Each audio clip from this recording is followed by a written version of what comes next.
الذي هدانا لخير الأديان وما كنا لنهتدي لولا أن هدانا الله الذي أكمل لنا ديننا وأتم علينا نعمته ورضي لنا الإسلام دينا فلا نعبد ولا نستعين إلا إياه أما بعد فأعوذ بالله من الشيطان الرجيم بسم الله الرحمن الرحيم لقد كان لكم في رسول الله أسوة حسنة لمن كان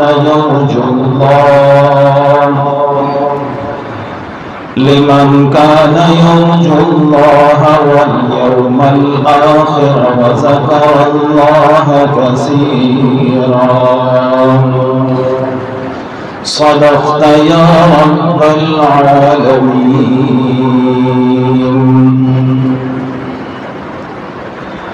اللهم صل على سيدنا ومولانا محمد وعلى آل سيدنا ومولانا محمد وبارك وسلم ثم صل عليه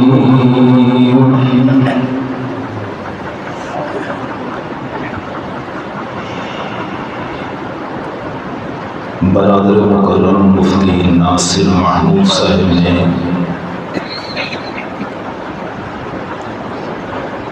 آپ کے سامنے اعلان کیا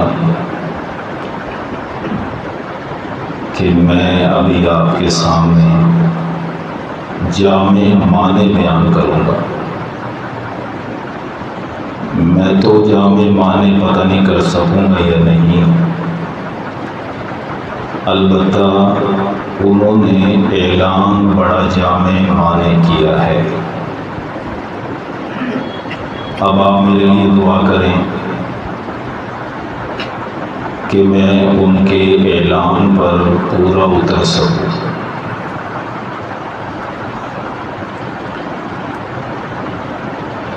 آج میں نے اشتہار دیکھا جو میرے نام سے گردش کر رہا تھا، اور اس پر عنوان تھا مقصد آمد مصطفیٰ صلی اللہ علیہ وسلم۔ میں اس میں تھوڑا سا اضافہ کروں گا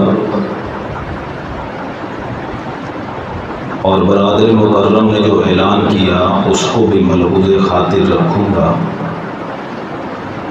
کہ سیرت النبی کے حوالے سے بھی آپ کے سامنے گفتگو کی جائے۔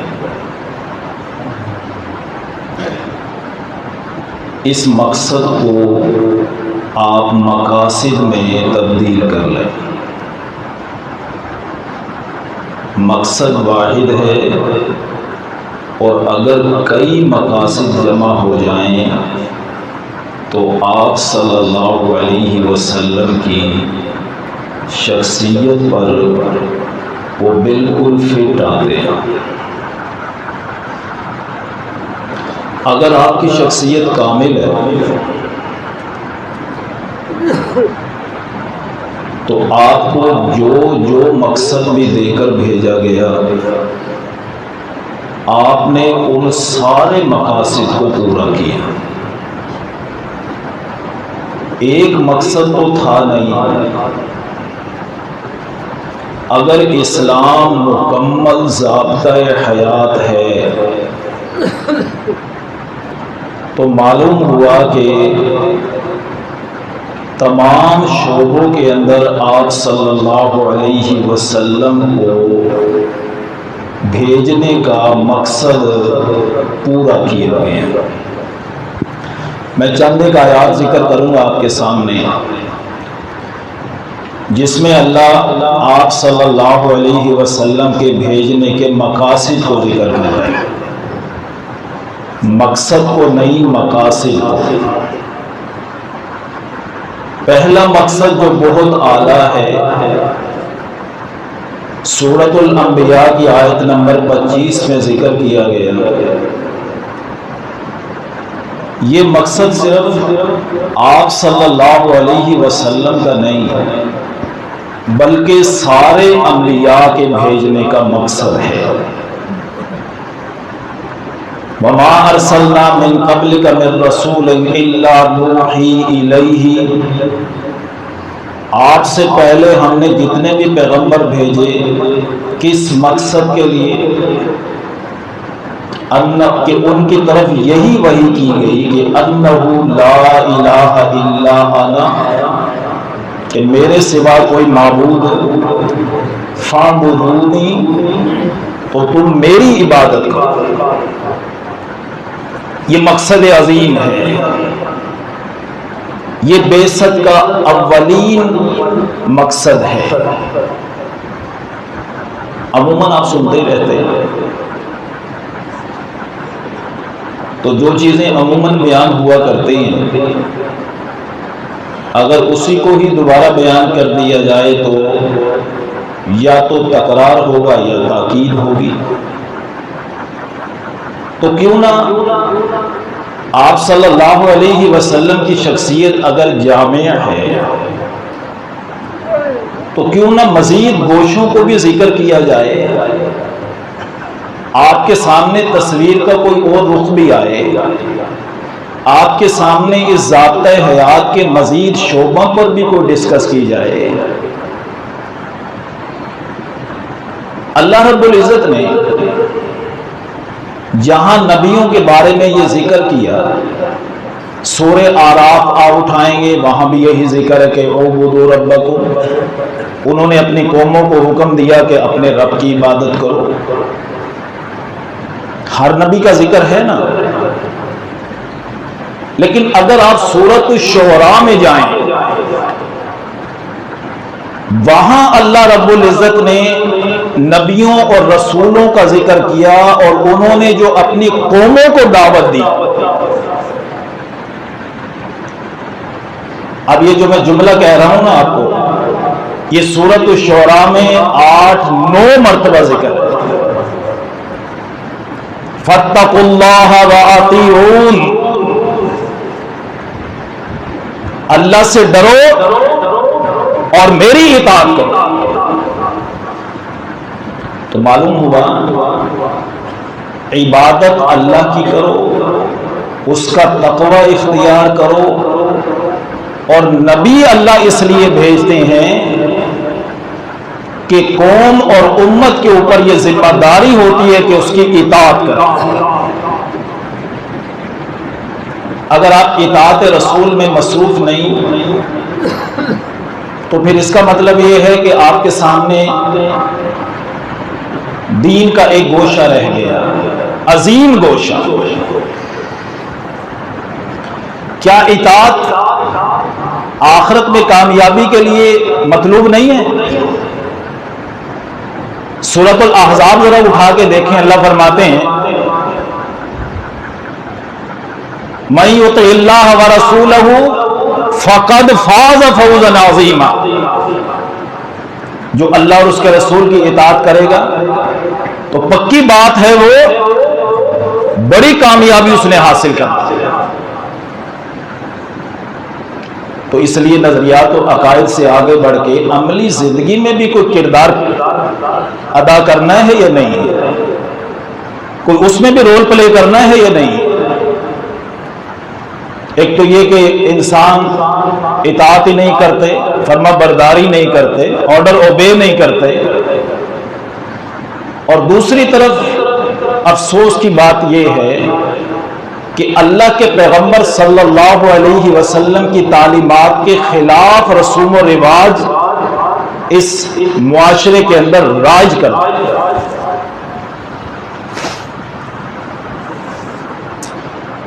اب دوسرے ایک اور مقصد کی طرف آئیے. میں صرف دیکھو تفصیلی باتوں کی طرف نہیں جا رہا ہوں، آپ کو کچھ چیزوں کی طرف متوجہ کر رہا ہوں. مقصد نہیں، مقاصد. اگر کامل شخصیت ہے، مقاصد بھی بہت زیادہ ہے. کوئی اور ہستی ایک سارے مقاصد کو پورا نہیں کر سکتی. آپ صلی اللہ علیہ وسلم کی ایک واحد ہستی ہیں جنہوں نے سارے مقاصد کو پورا کیا. اب جس مقصد کو میں ذکر کرنے لگا ہوں وہ اللہ نے قرآن میں 4 مرتبہ ذکر کیا. سورۃ البقرہ میں 2 مرتبہ، آل عمران میں 1 مرتبہ اور سورۃ الجمعہ میں 1 مرتبہ.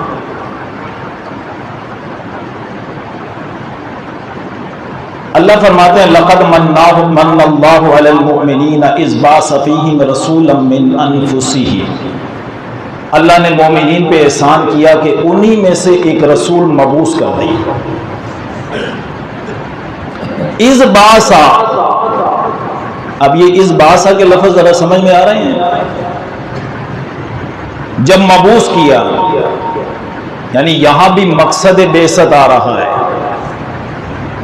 4 کام ذمے لگے یہاں پر. یتلو علیہم آیاتک ویزکیہم ویعلمہم الکتاب والحکمہ. تلاوت آیات کر کے ان کا تزکیہ کر دینا. معلوم ہوتا ہے تزکیہ کے لیے بھی قرآن کی ضرورت پڑتی ہے. اگر آپ تزکیہ نفس کرنا چاہتے ہیں اور قرآن سے وابستہ نہیں ہیں تو پھر وہ تزکیہ نہیں ہوگا، وہ کچھ اور ہی ہوگا. کیونکہ یہاں وہ مقام ہے جہاں پر اللہ نے قرآن کے ساتھ تزکیے کا ذکر کیا. پھر کتاب کی تعلیم اور حکمت کی باتیں. یہ وہ 4 چیزیں ہیں جو اللہ نے قرآن میں 4 مقامات پر ذکر کی. یہ بھی مقصد بعثت ہے. نہیں ہے قرآن کی تلاوت کا سکھانا، اس کی کتاب کا علم دینا، تزکیہ کرنا، حکمت کی باتیں سکھانا، یہ بھی مقصد بعثت ہے. پھر آپ صلی اللہ علیہ وسلم نے ایک اور مقصد بعثت ذکر کیا. آپ فرماتے ہیں انما بعثت معلما، میں استاد بنا کر بھیجا گیا. تو یوں آپ اگر سمجھتے ہیں کہ آپ صلی اللہ علیہ وسلم کی ذات مبارکہ کامل ہے اور یہ دین اسلام مکمل ضابطۂ حیات ہے، ہر شعبے میں رہنمائی فراہم کرتا ہے، تو پھر آپ کو اپنے ذہن کے اندر یہ بات پختہ کرنی ہوگی کہ اللہ کے پیغمبر صلی اللہ علیہ وسلم ہر مقصد کے لیے مبعوث کیے.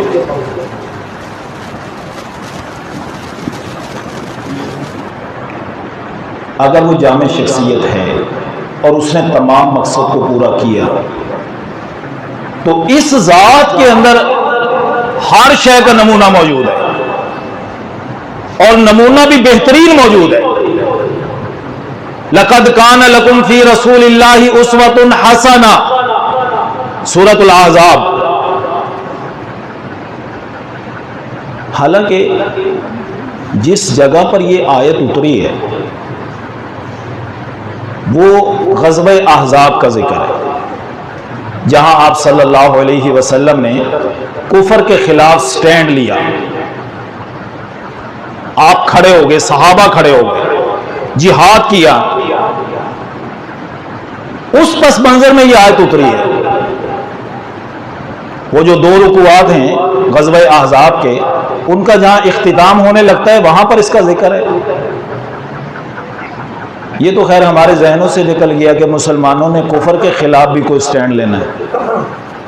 ابھی تو ذرا ہم آپس میں لڑ لینا، پہلے کافروں سے بعد میں بات کریں گے. لیکن کافر کیا چاہتے ہیں؟ Divide and role. ان کو تقسیم کیے رکھو، حکومت کیے رکھو. اب یہاں کتنی تقسیم ہے؟ تقسیم در تقسیم ہے. تو کافروں سے تو ذرا بعد میں بات کریں گے نا. ابھی ذرا آپ آپس میں تو جو الجھ رہے ہیں اس کو تو ذرا کلیئر کر لیں. لیکن یہ جو الفاظ ہیں سورہ احزاب کی اس آیت کے لقد کان لکم فی رسول اللہ اسوۃ حسنہ، چونکہ لفظ عام ہے تو اس لیے ہر شے میں آپ کی زندگی میں نمونہ مل جائے گا. اور ہے بھی لکم، تمہارے لیے. اور اگر لام فائدے کا ہو تو تمہارے فائدے کے لیے اسوۃ حسنۃ. اسوہ اور قدوہ کس کو کہتے ہیں؟ جو قابل تقلید ہو، جس کی اتباع کی جائے، جس کو فالو کیا جائے، تو وہ بہترین نمونہ ہے، بیسٹ چوائس ہے، آئیڈیل پرسنالٹی ہے. اس سے بہتر اور شخصیت کائنات میں کوئی نہیں ہے. لقد کان لکم فی رسول اللہ اسوۃ حسنہ. تو کیا اتنا کہہ دینا کافی ہے کہ اس کی زندگی میں بہترین نمونہ ہے، یا اس بہترین نمونے کی اتباع بھی لازم ہے لازم؟ کہاں فرمایا کہ لازم ہے؟ سورہ آل عمران میں ان کنتم تحبون اللہ، اگر تمہیں اللہ سے محبت کا دعویٰ ہے تو اب حکم آ رہا ہے، امر کا صیغہ ہے، فاتبعونی، میری اتباع کرو. کیسے تم اللہ کے محبوب ہو، یا میں کیسے اللہ کا محبوب بن سکتا ہوں اگر میں رسول اللہ کی اتباع نہیں کرتا؟ اور یہ بھی ذہن میں رکھنا، اطاعت اور اتباع میں فرق ہوتا ہے. اطاعت ہوتی ہے آپ تابعداری کر رہے ہیں، حکم مان رہے ہیں. اتباع وہ ہوتی ہے جو خوش دلی کے ساتھ اطاعت کی جائے، اندر قلبی وابستگی کے ساتھ. یہ نہیں ہے یار اب نماز کا وقت آ گیا، حکم جو ہے پڑھنا جو ہے نہ. ایک ہوتا ہے خوش دلی کے ساتھ. اگر آپ داڑھی رکھنا چاہ رہے ہیں تو خوش دلی کے ساتھ، اگر آپ نماز پڑھنا چاہ رہے ہیں خوش دلی کے ساتھ، کہ اس سے بہترین اسوہ اور کسی کا نہیں. میں نے پوری محبت کے ساتھ اس کی اتباع کری. بڑا مشہور واقعہ آپ سنتے رہتے ہیں کہ ایک صحابی کا ایک ہی بال تھا، کیوں نہیں کاٹا؟ کہ میرے نبی صلی اللہ علیہ وسلم کی سنت. اس کو داڑھی بھی لگاتا، اس کو تیل بھی لگاتا اور کنگھی بھی کیا کرتا. تو اتباع ضروری ہے، اتباع ضروری ہے. اپنے آپ کو ذہنی طور پہ تیار کرو کہ میری زندگی کے اندر اطاعت آئے، اتباع آئے. میرا گھر، میری ذات، میرے بچے، میرا شہر، میرا ملک، یہ پوری دنیا اللہ کے پیغمبر صلی اللہ علیہ وسلم کی اتباع پہ آ جائے.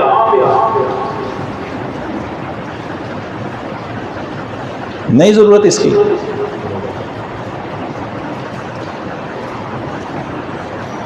جب آپ اس بات کو تسلیم کرتے ہیں تو قدم کیوں نہیں اٹھاتے؟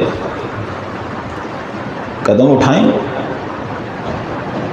اور آج سے تہیہ کریں کہ آج سیرت النبی کے اس پروگرام میں ہم نے شرکت کی، تو اب ہم اس بات کا اللہ سے وعدہ کرتے ہیں کہ اس کے رسول کی اتباع کریں گے.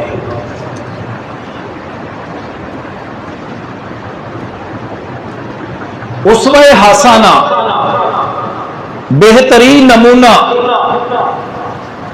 اس بہترین نمونے کی ذرا ایک جھلک میں آپ کے سامنے ذکر کرنا چاہتا ہوں. ایک شخص آیا آپ صلی اللہ علیہ وسلم کے پاس، کہنے لگا دلنی علی عمل،